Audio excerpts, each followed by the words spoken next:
వెలగపూడిలో ఇంటి నిర్మాణ పనులకు భూమి పూజ చేశారు సీఎం చంద్రబాబు నాయుడు. ఉదయం 8:51 వేద పండితుల మంత్రోచ్చరణల మధ్య భూమి పూజ జరిగింది. ఈ కార్యక్రమానికి కుటుంబ సభ్యులందరూ హాజరయ్యారు.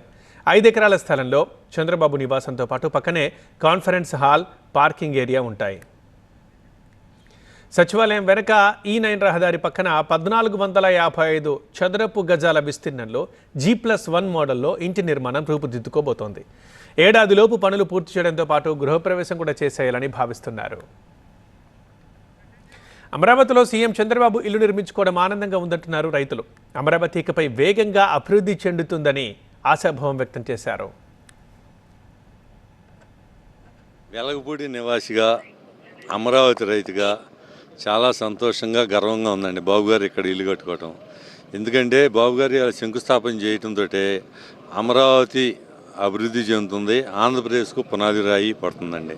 ఆంధ్రప్రదేశ్కి అమరావతి అసలు రాజధాని లేని రాష్ట్రంగా చేశారండి జగన్మోహన్ రెడ్డి గారు. అసెంబ్లీలో 3 రాజధానులని బిల్లు పెట్టేతలకి మా గుండెల్లో పిడుగుపడిపోయిందండి.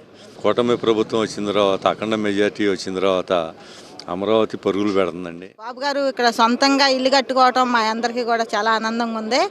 ఎందుకంటే బాబు గారు కట్టుకోలేక ఏం కాదు, ఇన్ని రోజులు కట్టుకోకపోవటం, ప్రజల కోసం ఆలోచించి ఆ ఆలోచనలోనే ఉన్నారు తప్పనిచ్చి బాబు గారు ఇల్లు కట్టుకోలేక కాదు, ఇది కాదు. ఇదే ఇంకొకరు అయితే ఎక్కడెక్కడో ప్యాలెస్లు కట్టుకునేవాళ్ళు, కానీ బాబు గారు అలా చేయలే.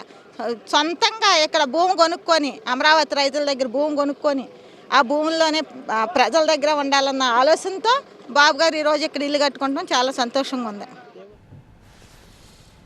అది ఇక ముఖ్యమంత్రి ఇక్కడ ఇల్లు కడుతున్నారు కాబట్టి అమరావతి వేగంగా డెవలప్ అవుతుందని, ఇది ఒక రకమైన ఆశాభావాన్ని వ్యక్తం చేస్తుందని చెప్పి రైతులు ఆనందపడుతున్నారు.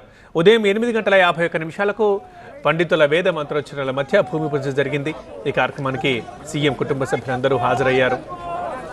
మంత్రి నారా లోకేష్ మనం చూస్తున్నాం విజువల్స్లో 5 ఎకరాల స్థలంలో చంద్రబాబు నివాసంతో పాటు పక్కనే కాన్ఫరెన్స్ హాల్ అండ్ పార్కింగ్ ఏరియాలు ఉండబోతున్నాయి. సచివాలయం వెనక E9 రహదారి పక్కన 1455 చదరపు గజాల విస్తీర్ణంలో G+1 మోడల్లో ఇంటి నిర్మాణం రూపుదిద్దుకోబోతోంది. ఇక దీన్ని వేగంగా నిర్మించాలనుకుంటున్నారు. ఏడాదిలోపే పనులు పూర్తి చేయడంతో పాటు గృహప్రవేశం చేసేయాలని కూడా భావిస్తున్నారు.